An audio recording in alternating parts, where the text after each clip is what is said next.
Talk about divine timing. On Tuesday, April 26th, there was a program announced in Canada called Bolo Top 25, or Be on the Lookout Top 25. There are 25 individuals on this list that are most wanted in Canada, and most of them for murder. Of the 25 people on this list, 12 of them are wanted by the Toronto Police, and the rest are throughout Canada. Number 1 on this list is a man named Abilaziz Mohamed. Now, if that name sounds familiar to you, it's because I did a video back in October on this guy who was wanted, and there was a manhunt, and it's been a manhunt for the last 6 months. Abilaziz killed a man named Craig MacDonald, and Craig was 43 years old. He was known as a really great guy. He was a father to 7 children. 5 of them were his biological children and 2 were his stepchildren, and he was also a new grandpa. The number 1 suspect on Bolo's list is 32-year-old man, Abilaziz Mohamed. So what happened on that day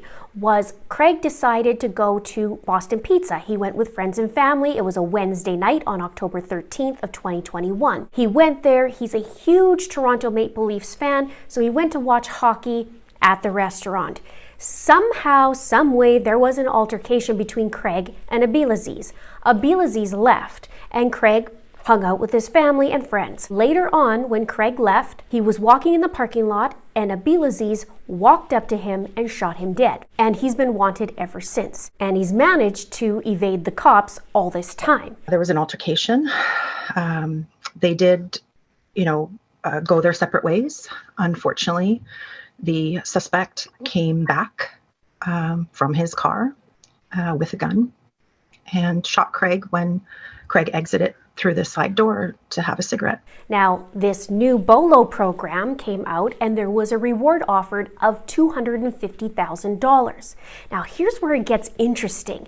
The same day, Abilaziz went to the hospital, only he brought a fake ID. And this hospital was only 23 minutes away from the Boston Pizza where this all happened. Now, reportedly, a nurse recognized Abilaziz and called the authorities. And so he was arrested within hours of this Bolo program coming up, and his smug mug was on the number 1 spot. Here's what Craig's sister said. "I'm blown away that on the very day that his face was all over the news, he happened to go to a hospital. I am grateful that the Bolo program amplified my brother's case to get the accused killer's face out there for all to see." She also said she's impressed by the fact that it didn't appear that this was motivated, or the tip was motivated by the reward. Something that she also said that, really speaks to what happens after a victim dies and how the family copes. She said she had a hard time with driving anywhere, that she felt like even at a stoplight or whatever, she's always looking for this guy,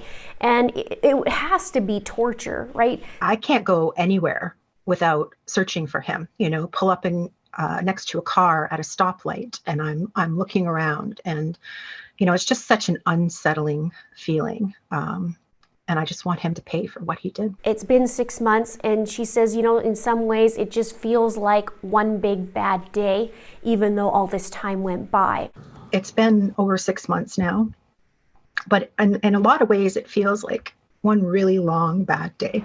And hundreds of people showed up at Craig's funeral. They did a blue and white funeral in memory of him and his love for the Toronto Maple Leafs. And I've said this before, that with victims' families, they just feel like everything is torture, not knowing, and then having this guy on the loose. It's crazy to me that he was only such a short distance and had not been turned in or anything. Now, granted, in Canada, there is not a whole lot of coverage, I feel. It's really hard to cover cases in Canada as opposed to in the States. You get all kinds of nitty-gritty things down there. But in Canada, it just seems like we don't get a whole lot.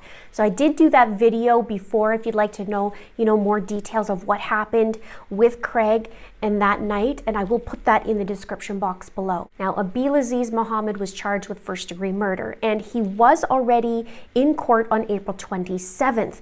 Now, I don't know if there's a court date ahead. I have not read anything, and again, it's really difficult in Canada to even find that. For example, I covered a case called Robert Leeming. It's crazy. His interview was crazier than Chris Watts, and I was trying to find out his sentencing, and I've still haven't found it. Like, I've been looking and looking and looking. He was supposed to be sentenced on April 13th.